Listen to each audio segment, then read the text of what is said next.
मैं डॉक्टर शुभेंद्र नाथ ठाकुर, सहायक प्राध्यापक, व्याकरण विभाग, लक्ष्मीश्वरी प्रिया राजलक्ष्मी संस्कृत महाविद्यालय, समौल, मधुबनी, शास्त्री प्रतिष्ठा तृतीय खंड के छात्र छात्राओं के लिए आज अष्टम पत्र भाषा विज्ञान अंतर्गत भाषा विज्ञान के विभिन्न अंग व शाखा से संबंधित व्याख्यान छात्रों के मांगों के अनुरूप राष्ट्रभाषा हिंदी में प्रस्तुत कर रहा हूँ।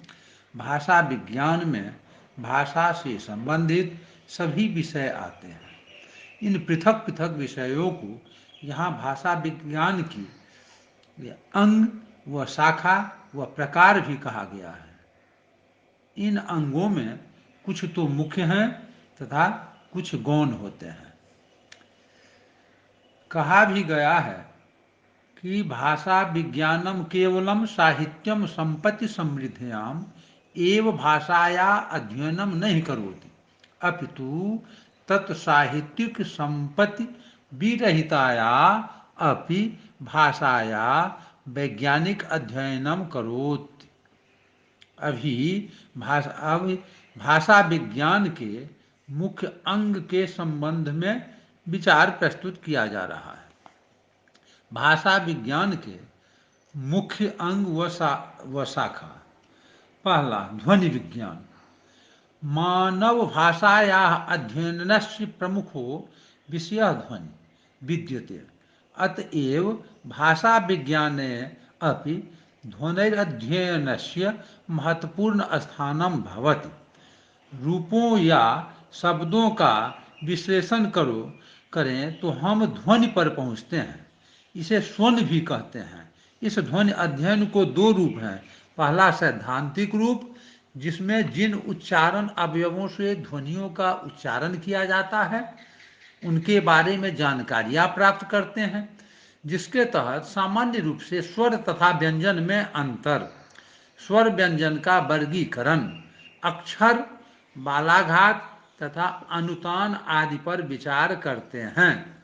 ध्वनि विज्ञान का दूसरा रूप भाषा सापेक्ष होता है, जिसमें भाषा विशेष की ध्वनियों पर विचार करते हैं। इसमें भाषा विशेष की ध्वनियों का वर्गीकरण, उस भाषा में प्रयुक्त ध्वनियों की व्यवस्था, उसमें बालाघात, अनुतान, संधि, संहिता आदि का विवेचन आता है।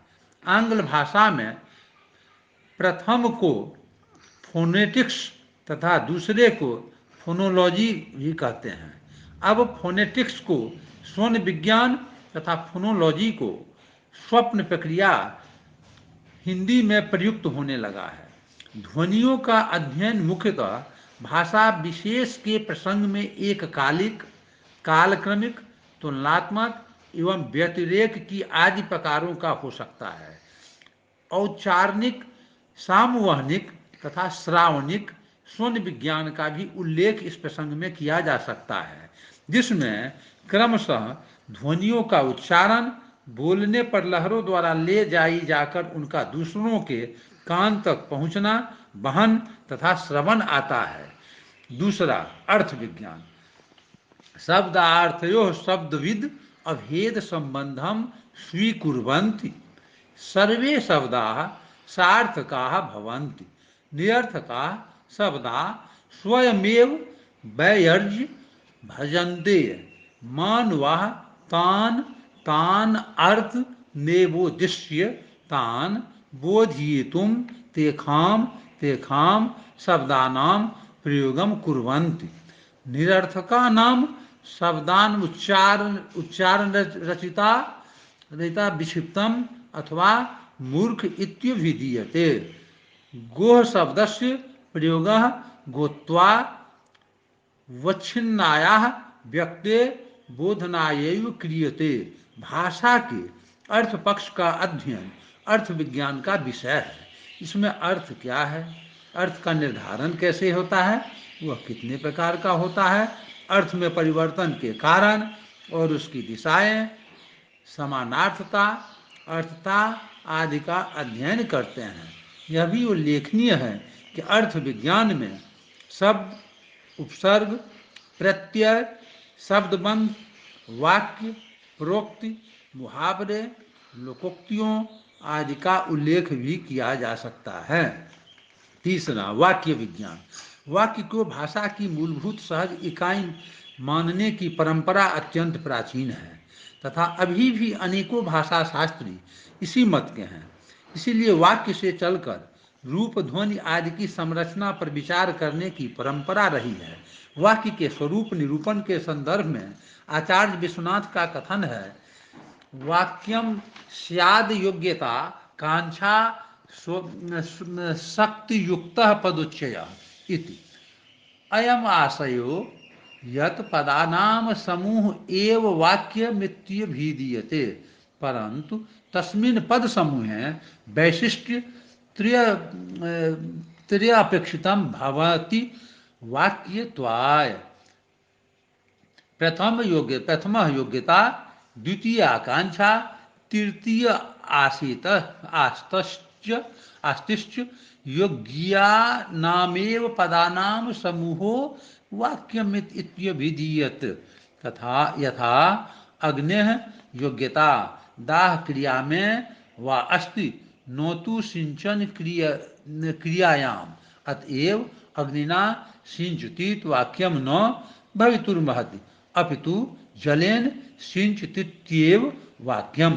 वाक्य विज्ञान में वाक्य का अध्ययन विश्लेषण भाषा के अन्य स्तरों की तरह एककालिक, कालक्रमिक, तुलनात्मक, व्यतिरेकी तथा सैद्धांतिक आदि सभी रूपों में किया जा सकता है। इसलिए प्रोक्त विज्ञान की तरह इस शाखा के भी कई रूप या उपशाखाएं भी मानी जा सकती है। वाक्य का अध्ययन पदक्रम, अन्वय, निकटस्थ, अवयव, केंद्रिकता, मूल वाक्यता आदि की दृष्टियों से किया जाता है। 4. पद विज्ञान। चौथा, पद विज्ञान। पद विज्ञान के अंतर्गत भाषा में प्रयुक्त पदों का अध्ययन करते हैं। प्रसिद्ध भाषा शास्त्री डॉक्टर भोलानाथ तिवारी इसे रूप विज्ञान के रूप में भी मानते हैं। जैसे प्रोक्त के भीतर वाक्य मिलते हैं, उसी प्रकार वाक्य के भीतर रूप मिलते हैं। राम ने रावण को बाण से मारा, वाक्य में 4 रूप हैं।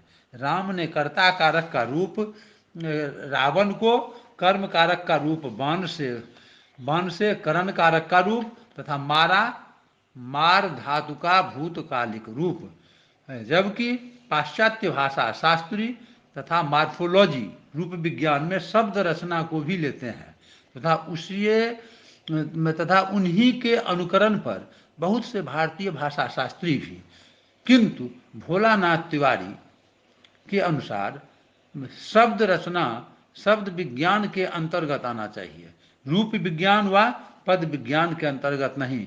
महर्षि पाणिनि के अनुसार सुक्तियंतम पदम तथा विधा वर्णा पद शब्देना अभिधीयन्ते ये खाम वर्ण समूहा नामन्ते सुप विभक्ति ना अथवा तिंग विभक्ति नाम संयोगो भवति।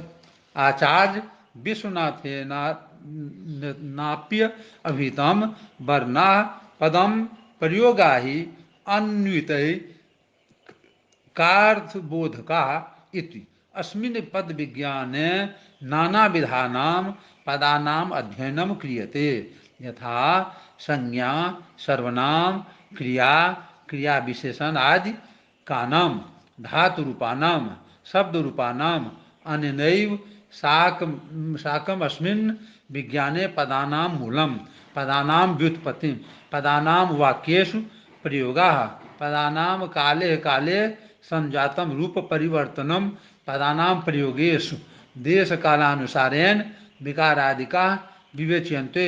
पदानि एव भाषायाः मूलभूतानि सन्ति, अतएव पद विज्ञानं भाषा विज्ञानस्य मूलभूतं विद्यते इति।